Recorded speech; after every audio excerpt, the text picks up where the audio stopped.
12. Life selection. There comes that time when the soul must once again leave the sanctuary of the spirit world for another trip to earth. This decision is not an easy one. Souls must prepare to leave a world of total wisdom, where they exist in a blissful state of freedom for the physical and mental demands of a human body. We have seen how tired souls can be when re-entering the spirit world. Many don't want to think about returning to Earth again. This is especially true when we have not come close to our goals at the end of a physical life. Once back in the spirit world, souls have misgivings about even temporarily leaving a world of self-understanding, comradeship, and compassion to go to a planetary environment of uncertainty and fear brought about by aggressive, competing humans. Despite having family and friends on Earth, many incarnated souls feel lonely and anonymous among large impersonal populations. I hope my cases show the opposite is true in the spirit world, where our souls are involved in the most intimate sharing on an everlasting basis. Our spiritual identity is known and appreciated by a multitude of other entities, whose support is never-ending. The rejuvenation of our energy and personal assessment of oneself takes longer for some souls than others, but eventually the soul is motivated to start the process of incarnation. While our spiritual environment is hard to leave, as souls we also remember the physical pleasures of life on Earth with fondness and even nostalgia. When the wounds of a past life are healed and we are again totally at one with ourselves, we feel the pull of having a physical expression for our identity. Training sessions with our counselors and peer groups have provided a collaborative spiritual effort to prepare us for the next life. Our karma of past deeds towards humanity and our mistakes and achievements have all been evaluated with an eye toward the best course of future endeavors. The soul must now assimilate all this information and take purposeful action based upon 3 primary decisions. Am I ready for a new physical life? What specific lessons do I want to undertake to advance my learning and development? Where should I go, and who shall I be in my next life for the best opportunity to work on my goals? Older souls incarnate less, regardless of the population demands of their assigned planets. When a world dies, those entities with unfinished business move on to another world, which has a suitable life form for the kind of work they have been doing. Cycles of incarnation for the eternal soul seem to be regulated more by the internal desires of a particular soul than by the urgency of host bodies evolving in a universe of planets. Nevertheless, Earth certainly has an increasing need for souls. Today we have over 5 billion people. Demographers vary in their calculations on how many individuals have lived on Earth in the last 200,000 years. The average estimate is some 50 billion people. This figure, which I think is low, does not signify the number of visitations by different souls. Bear in mind, the same souls continue to reincarnate, and there are those who occupy more than one body at a time. There are reincarnationists who believe the number of people living on Earth today is close to the total number of souls who ever lived here. The frequency of incarnation on Earth by souls is uneven. Earth clearly has more need for souls today than in the past. Population estimates in 1 AD are around 200 million. By 1800, humans had quadrupled, and after only 170 more years, quadrupled again. Between 1970 and 2010, the world's population is expected to double once more. When I study the incarnation chronology of a client, I find there is usually a long span of hundreds, even thousands of years between their lives in Paleolithic nomadic cultures. When the introduction of agriculture and domesticated animals in the Neolithic age, from 7,000 to 5,000 years ago, my subjects report living more frequent lives. Still, their lives are often spaced as much as 500 years apart.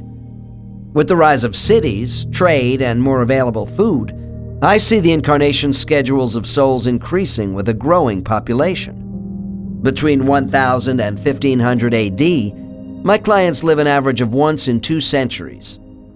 After 1700, this changes to once in a century. By the 1900s, living more than one life in a century is common among my cases.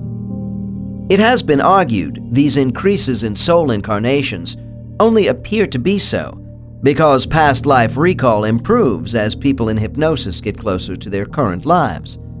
This may be true to some extent, but if a life is important, it will be vividly remembered at any age and time. Without doubt, the enormous population increase on Earth is the basic cause for souls coming here more often. Is there a possibility that the inventory of souls slated for Earth could be strained by this surge in human reproduction?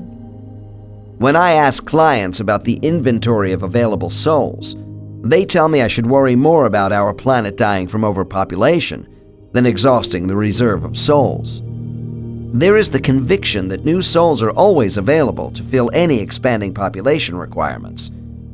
If our planet is just one example among all other intelligent populations which exist in this universe, the inventory of souls must truly be astronomical. I have said souls do have the freedom to choose when, where, and who they want to be in their physical lives.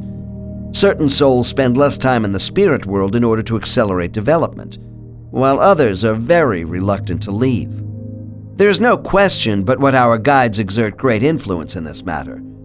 Just as we were given an intake interview in the orientation phase, right after death, there are preparatory exit interviews by spiritual advisors to determine our readiness for rebirth. The case which follows illustrates a typical spiritual scene with a lower-level soul. Case 24. Dr. N. When do you first realize that you might be returning to Earth? Subject. A soft voice comes into my mind and says, "It's about time, don't you think?" Dr. N. Who is this voice? Subject. My instructor. Some of us have to be given a push when they think we are ready again. Dr. N. Do you feel you are about ready to return to Earth? Subject. Yes, I think so. I have prepared for it. But my studies are going to take such a long time in Earth years before I'm done. It's kind of overwhelming. Dr. N. And do you think you will still be going to Earth when you near the end of your incarnations? Subject. Long pause. Maybe no. There is another world besides Earth, but with Earth people. Dr. N. What does this mean? Subject. Earth will have fewer people, less crowded. It's not clear to me. Dr. N. Where do you think you might be then? Subject. I'm getting the impression there is colonization someplace else. It's not clear to me. Note: the opposite of past life regression is post-life progression, which enables some subjects to see snatches of the future as incomplete scenes. For instance, some have told me Earth's population will be greatly reduced by the end of the 22nd century, partially due to adverse soil and atmospheric changes. They also see people living in odd-looking domed buildings. Details about the future are always rather limited, due, I suspect, to built-in amnesia from karmic constraints. I'll have more to say about this with the next case. Dr. N. Let's go back to what you were saying about the instructors giving people a push to leave the spirit world. Would you prefer that they not do this? Subject. Oh, I'd like to stay, but the instructors don't want us hanging around here too long or we will get into a rut. Dr. N. Could you insist on staying? Subject. Well, yes. The instructors don't force you to leave because they're so gentle. Laughs. But they have their ways of encouraging you when the time comes. Dr. N. Do you know of anyone who didn't want to be reborn again on Earth for any reason? Subject. Yes, my friend Mark. He said he had nothing to contribute anymore. He was sick of life on Earth and didn't want to go back. Dr. N. Had he lived many lives? Subject. No, not really. But he wasn't adjusting well in them. Dr. N. What did the teachers do with him? Was he allowed to stay in the spirit world? Subject, reflectively. We choose to be reborn when it is decided we are ready. They don't force you to do anything. Mark was shown he did benefit others around him. Dr. N. What happened to Mark? Subject. After some more indoctrination, Mark realized he had been wrong about his abilities, and finally he went back to Earth. Dr. N. Indoctrination? This makes me think of coercion. Subject, disturbed by my remark. It's not that way at all. Mark was just discouraged and needed the confidence to keep trying. Note: Case 10 in Chapter 4 on Displaced Souls told us about how souls who had absorbed too much negative energy from Earth were remodeled. Case 22 also mentioned the need for restoration with some damaged souls. These are more extreme alterations than the basic reframing apparently used on Mark's tired soul. Dr. N. If the guides don't force you, could a soul absolutely refuse to be reborn? Subject, pause. Yes, I guess you could stay here and never be reborn if you hated it that much. But the instructors told Mark that without life in a body, his studies would take longer. If you lose having direct experience, you miss a great deal. Dr. N. How about the reverse situation, where a soul insists on returning to Earth immediately, say after an untimely death? Subject. I have seen that too. It's an impulsive reaction and does wear off after a while. The instructors get you to see that wanting to hurry back someplace as a new baby wouldn't change the circumstances of your death. It might be different if you could be reborn as an adult right away in the same situation. Eventually, everyone realizes they must rest and reflect. Dr. N. Well, give me your final thoughts about the prospect of living again. Subject. I'm excited about it. I would have no satisfaction without my physical lives. Dr. N. When you are ready for a new incarnation, what do you do? Subject. I go to a special place. Once a soul has decided to incarnate again, the next stage in the return process is to be directed to the place of life selection. Souls consider when and where they want to go on Earth before making a decision on who they will be in their new life. Because of this spiritual practice, I have divided life selection and our final choice of a body into 2 chapters for ease of understanding. The selection of a time and place for incarnation and who we want to be are not completely separate decisions. However, we start by having the opportunity of viewing how we might fit into certain environments in future time segments. Then our attention is directed to people living in these places. I was a little distracted by this procedure until I realized a soul is largely influenced by cultural conditions and events, as well as by the participants in these events during a span of chronological time. I have come to believe that the spirit world as a whole is not functionally uniform. All spiritual regions are seen by traveling souls as having the same ethereal properties, but with different applications. As an illustration, the space of orientation for incoming souls could be contrasted to the space of life selection for those who are leaving. Both involve life evaluations for souls in transit, which include scenes from Earth, but there the resemblance ends. Orientation spaces are said to be small, intimate conference areas designed to make a newly arrived soul comfortable, but our mental attitude in this space can be somewhat defensive. This is because there is the feeling we might have done better with life. A guide is always directly interacting with us. On the other hand, when we enter the space of life selection, we are full of hope, promise, and lofty expectations. Here, souls are virtually alone, with their guides out of sight while evaluating new life options. This hectic, stimulating place is described as being much larger than other spiritual study areas. Case 22 considered it a world unto itself, where transcendent energy alters time to allow for planetary study. While some spiritual locales are difficult for my subjects to describe, most love to talk about the place of life selection, and they use remarkably similar descriptions. I am told it resembles a movie theater, which allows souls to see themselves in the future playing different roles in various settings. Before leaving, souls will have selected one scenario for themselves. Imagine being given a dress rehearsal before the actual performance of a new life. To tell us about it, I have picked a male subject who is well acquainted with the way his soul is assisted in making appropriate decisions. Case 25. Dr. N.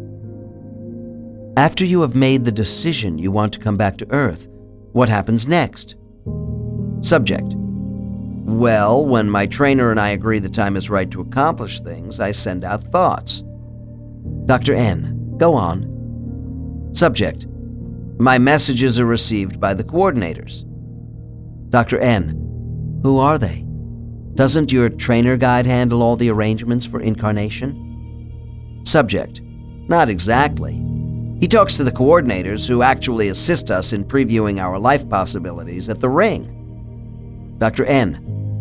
What is the ring? Subject. That's where I'm going. We call it the Ring of Destiny. Dr. N. Is there just one place like it in the spirit world? Subject. Pause. Oh, I think there must be many, but I don't see them. Dr. N. All right. Let's go to the ring together on the count of 3. When I am finished with my count, you will have the capacity to remember all the details of this experience. Are you ready to go? Subject. Yes. Dr. N.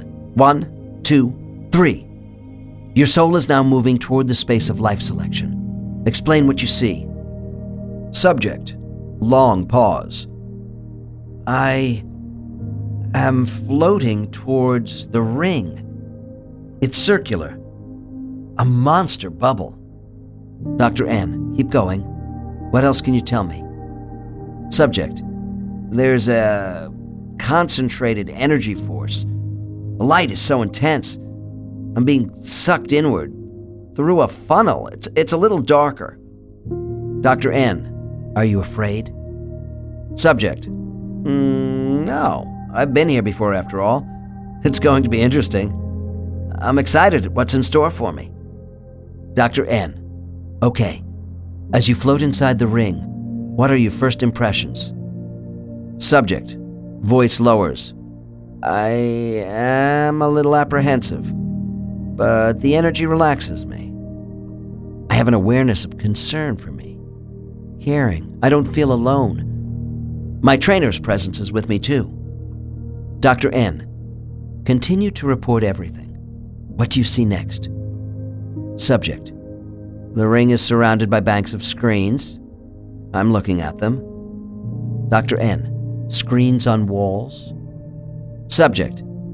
They appear as walls themselves, but nothing is really solid. It's all elastic. The screens curve around me, moving. Dr. N. Tell me more about the screens. Subject. They are blank, not reflecting anything yet. They shimmer as sheets of glass. Mirrors. Dr. N. What happens next? Subject, nervously.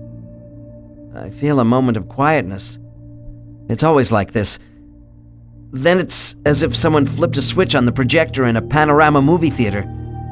The screens come alive with images and there's color, action, full of light and sound. Dr. N, keep reporting to me. Where is your soul in relation to the screens? Subject. I am hovering in the middle, watching the panorama of life all around me. Places. People. Jauntily. I know this city. Dr. N. What do you see? Subject. New York. Dr. N. Did you ask to see New York City? Subject. We talked about my going back there. Absorbed. Gee, it's changed. More buildings. And the cars. It's as noisy as ever. Dr. N. I'll come back to New York in a few minutes. Right now, I want you to tell me what is expected of you in the ring. Subject. I'm going to mentally operate the panel. Dr. N. What's that? Subject: a scanning device in front of the screens. I see it as a mass of lights and buttons. It's as if I'm in the cockpit of an airplane. Dr. N: and you see these mechanical objects in a spiritual setting? Subject: I know it sounds crazy, but this is what is coming through to me, so I can explain to you what I am doing. Dr. N: that's fine, don't worry about it. Just tell me what you are supposed to do with the panel. Subject: I will help the controllers change the images on the screens by operating the scanner with my mind. Dr. N: oh, you are going to operate the projector as if you were working in a movie theater? Subject laughs. Not the projector, the scanner. Anyway, they aren't really movies. I am watching life actually going on in the streets of New York. My mind connects with the scanner to control the movement of the scenes I am watching. Dr. N: would you say this device resembles a computer? Subject: sort of. It works on a tracking system which converts... Dr. N: converts what? Subject: my commands are registered on the panel so I can track the action. Dr. N: position yourself at the panel and become the operator while continuing to explain everything to me. Subject: pause. I have assumed control. I see lines converging along various points in a series of scenes. I'm traveling through time now on the lines and watching the images on the screens change. Dr. N: and the scenes are constantly moving around you. Subject: yes. Then the points light up on the lines when I want the scene to stop. Note: lines of travel is a term we have heard before in other spiritual regions to describe soul transition. That is case 14. Dr. N: why are you doing all this? Subject: I'm scanning. The stops are major turning points on life's pathways involving important decisions, possibilities, events which make it necessary to consider alternate choices in time. Dr. N: so the lines mark the pathways through a series of events in time and space? Subject: yes. The track is controlled in the ring and transmitted to me. Dr. N: do you create the scenes of life while you track? Subject: oh no, I simply control their movement through time on the lines. Dr. N: what else can you tell me about the lines? Subject: the lines of energy are roads with points of colored light as guideposts, which I can move forward, backward, or stop. Dr. N: as if you were running a videotape with start, fast forward, stop, and rewind buttons? Subject laughs. That's the idea. Dr. N: all right. You are moving along the track, scanning scenes, and you decide to stop. Tell me what you do then. Subject: I suspend the scene on the screens so I can enter it. Dr. N: what? Are you saying you become part of the scene yourself? Subject: yes, now I have direct access to the action. Dr. N: in what way?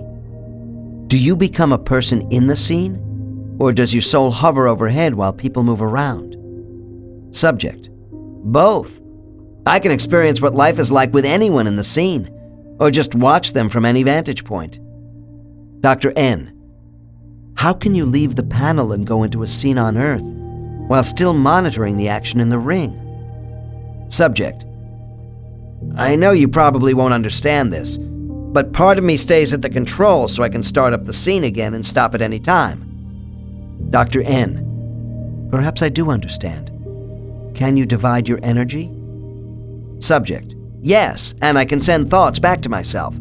Of course, the controllers are helping too as I go in and out of the screens. Dr. N: so, essentially, you can move time forward, backward, and stop it while tracking.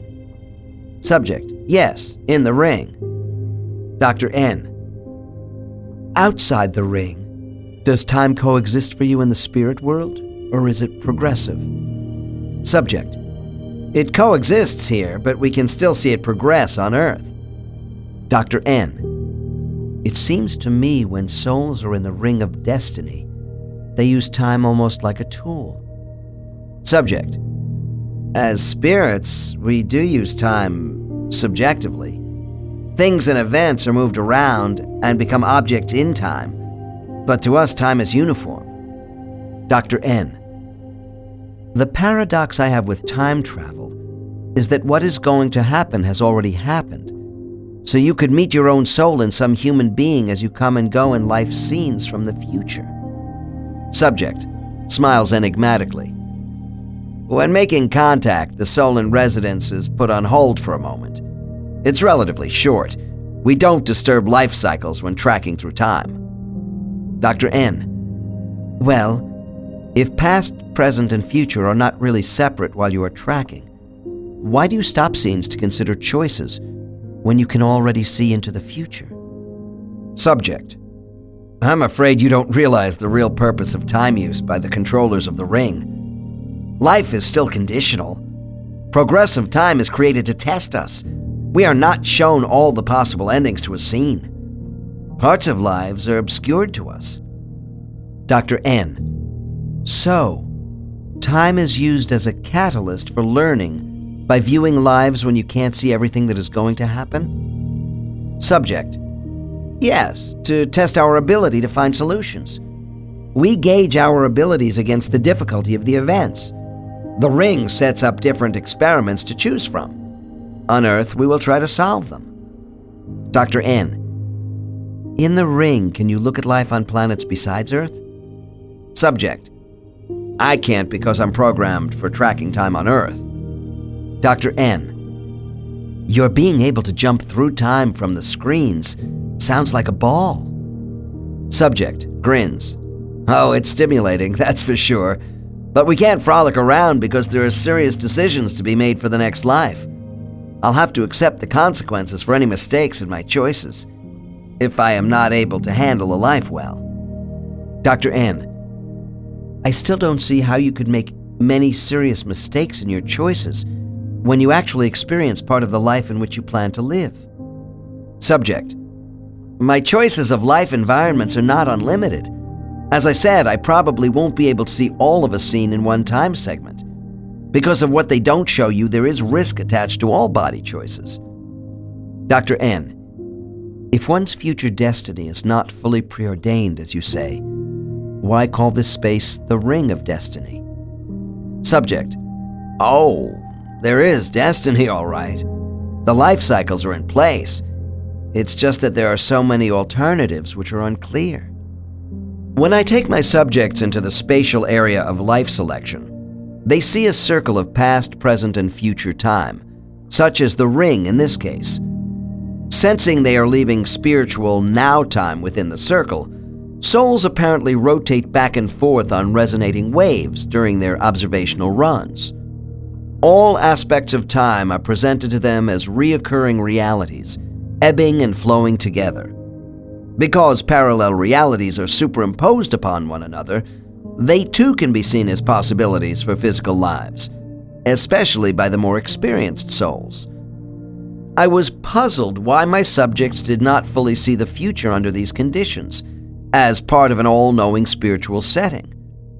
In trying to sort this out, I finally came to the conclusion that the spirit world is designed to protect the interests of each soul. Generally, the people I work with are still incarnating younger souls. They may not clearly see significant events too far into the future, because the further away these souls get from present probabilities, the higher the incidence of possible alternative realities which cloud their images. Although the same properties hold true for time in the distant past, there is one exception. A soul's own past lives are more easily identified. This is because a single reality with a definite course of action was previously established to train this soul, and thus is firmly imprinted on his memory. In Chapter 5, Case 13 demonstrated how amnesia is imposed upon us when we come into a current life, so that past life experiences will not inhibit self-discovery in the present. The same condition holds true for souls examining future lives. Without knowing why, most people believe their life has a plan. Of course, they are right. Although amnesia does prevent having full conscious knowledge of this plan, the unconscious mind holds the key to spiritual memories of a general blueprint for each life. The vehicle of life selection provides a kind of time machine for souls, where they see some alternative routes to the main road. Although these paths are not fully exposed to us as souls, we carry some of the roadmap to Earth.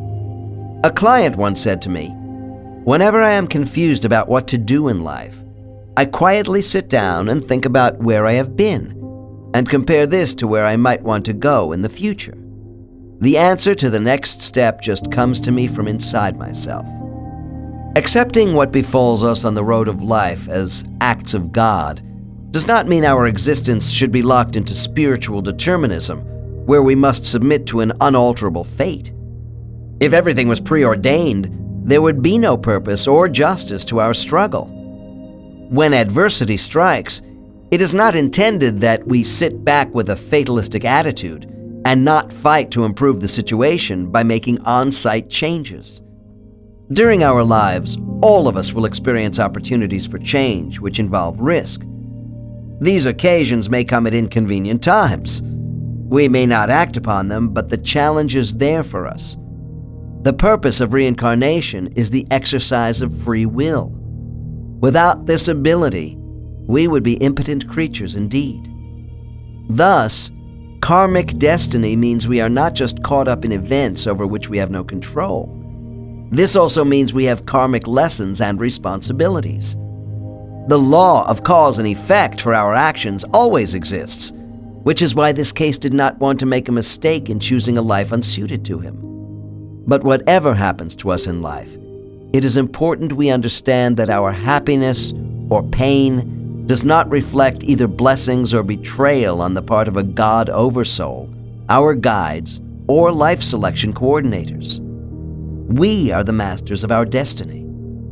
As I conclude my conversation with Case 25, it may strike the reader that the musical goals of this individual toward his next life are rather self-serving. Certainly, his desire to be an admired musical talent has elements of personal compensation, which would be less evident in a more advanced soul. However, it will also be seen that this soul wants to give a lot of himself. Dr. N. Now, I want to talk more about the scenes you are seeing of New York City. Prior to your coming into the ring, were you given any preparation about selections based on geography? Subject: Oh, to some extent. My trainer and I talked about the fact that I had died young in New York in my last life. I wanted to go back to this dynamic city and study music. Dr. N. Did you also talk to your trainer about other souls? Your friends who might want to incarnate with you? Subject: Sure, that's part of it. Some of us begin staking out a new life by deciding what surroundings are best for all concerned. I made it known I wanted to start again in the same place where I was killed. My trainer and friends offered their suggestions. Note: This subject came to America as a Russian immigrant in his past life. He was killed in a railway construction accident in New York at age 22 in 1898. His rebirth in the same city occurred in 1937. Dr. N. What suggestions? Subject: We talked about my wanting to be a classical pianist. I had played an accordion for extra pickup change. You know, banquets, weddings, that kind of thing. Dr. N. And this experience is motivating your interest in the piano? Subject: Yes. When making ice deliveries on the streets of New York, I would pass by the concert hall. It was my goal to someday study music and make a name for myself in the big city. I hardly got started before I died. Dr. N. Did you see your death as a young man in New York during your last visit to the ring? Subject: Sadly. Yes, and I accepted that, as a condition of the life. It was a good life, just short. Now I want to go back with a better start and make a name for myself in music. Dr. N. Could you ask to go anywhere on Earth? Subject: It's fairly open. If we have preferences, they are weighed against what's available. Dr. N. You mean against what bodies are available? Subject. Yes, in certain places. Dr. N. When you said you wanted a better start in music, I assume this is another reason you want to go back to New York. Subject. This city will give me the best opportunity to develop my desire to study the piano.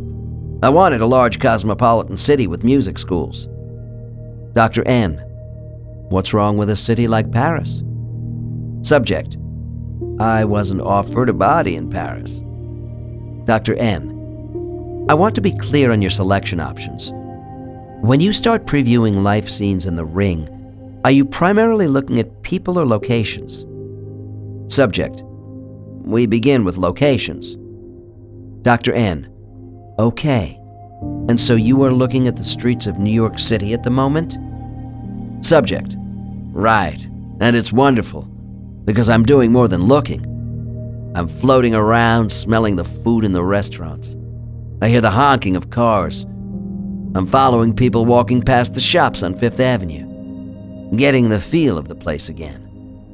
Dr. N. At this point, have you actually entered the minds of the people walking along the streets? Subject. No, not yet. Dr. N. What do you do next? Subject. I go to other cities. Dr. N.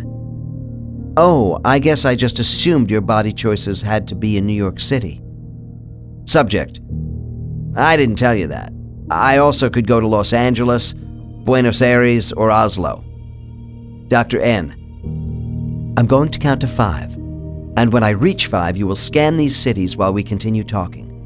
1, 2, 3, 4, 5. Report what you are doing. Subject. I'm going to concert halls and music academies and watching the students practice. Dr. N. Do you just observe the general surroundings while floating around these students? Subject. I do more. I go inside the heads of some of them to see how they translate the music. Dr. N. Do you need to be in a special place like The Ring to examine the mental processes of people? Subject. For past and future events, I do. Making contact with someone in the present on Earth can be done anywhere from the spirit world. Dr. N. Could you describe the way your soul makes contact with someone? Subject. Pause. As a light brush stroke. Note. Souls are quite capable of sending and receiving messages from each other between spiritual and temporal worlds, as many of us have personally experienced. However, these temporary connections are made and broken quickly. The joining of a soul to a soulless baby for a lifetime is more difficult, and will be described further in Case 29. Dr. N. As you look at these prospective lives, what year is it on Earth? Subject hesitates. It's 1956 now, and most of my prospects are in their teens. I'll check them out before and after this year, as much as The Ring will let me. Dr. N. So The Ring gives you the opportunity to actually be various people who, in relative time on Earth, are not yet born? Subject. To see if I would fit in well, to check out their talent and parents, that sort of thing. Decisively. I want New York. Dr. N. Do you think you have looked at the other cities carefully enough? Subject. Impatiently. Yes, I did that, but I don't want them. Dr. N. Wait a minute. What if you liked a music student in Oslo, but wanted to live in New York City? Subject laughs. As a matter of fact, there is a promising girl in Los Angeles, but I still want New York. Dr. N. All right, move forward. As your time in The Ring draws to a close, give me the details of your probable life selection. Subject. I am going to New York to be a musician. I'm still trying to make up my mind between a couple of people, but I think I will choose... Stops to laugh. A dumpy kid with a lot of talent. His body won't have the stamina of my last one, but I'll have the advantage of parents with some money who will encourage me to practice. Dr. N. Money is important. Subject. I know I sound grasping, selfish, but there was no money in my last life. If I want to express the beauty of music and give pleasure to myself and others, I need proper training and supportive parents. Otherwise, I'll get sidetracked. I know myself. Dr. N. If you didn't like any of the options presented to you in the ring, could you ask for more places and people to look at? Subject. It isn't necessary, at least for me. I'm offered enough. Dr. N. Let me be more blunt. If you're supposed to select a life from only the selections shown you in the ring, how do you know the coordinators aren't stacking the deck against you? Maybe they are programming you to make certain choices. Subject. Pause. I don't think so, considering all the times I've come to the ring. We don't go unless our minds are made up as to the type of life we want to live, and I've always had interesting choices based upon my own ideas. Dr. N. Okay. After you are completely finished with reviewing lives in the ring, what happens then? Subject. The controllers come into my mind to see if I am satisfied with what I've been shown. Dr. N. Are they always the same entities? Subject. I think so, as far back as I can remember. Dr. N. Do they pressure you to make a decision before leaving the ring? Subject. Not at all. I float out and go back to talk to my companions before making up my mind. Case 25 told us his choice of locations was confined to 4 cities. The number of scenes souls preview before a new life is, of course, different for each visit. Individual life offerings are selective, which indicates to me that other spiritual entities have been actively working on our behalf to set up location scenes before we arrive. The number of specialist spirits who assist souls at the space of life selection never seems to be large. They appear as rather vague apparitions to my subjects, although most believe members of their council of elders and personal guides are involved. Early in human history, when the world was underpopulated, my clients recall lives where they were always born in sparse human settlements. In time, with the rise of villages and then larger centers of ancient civilizations, my cases report returning to the same areas. Life selections were geographically scattered again by the great migrations of people colonizing new lands, particularly in the last 400 years. In this century of overpopulation, more souls are choosing to live in places where they have been before. Does this tendency today mean souls want to return to the same countries because of race? Souls are not inclined toward life selections based on ethnicity or nationalism. These products of human separatism are taught in childhood. Aside from the comfortable familiarity of culture in a soul's choice, which is different from racial bias, we must also factor in the affinity many spirits have for deserts, mountains, or the sea. Souls may also have a preference for rural or urban living. Are souls drawn back to the same geographic areas because they want a new life with the same family they had in their past life? The tradition among certain cultures, such as Native Americans, is that souls choose to stay within family bloodlines. A dying man is expected to come back as his own unborn grandchild.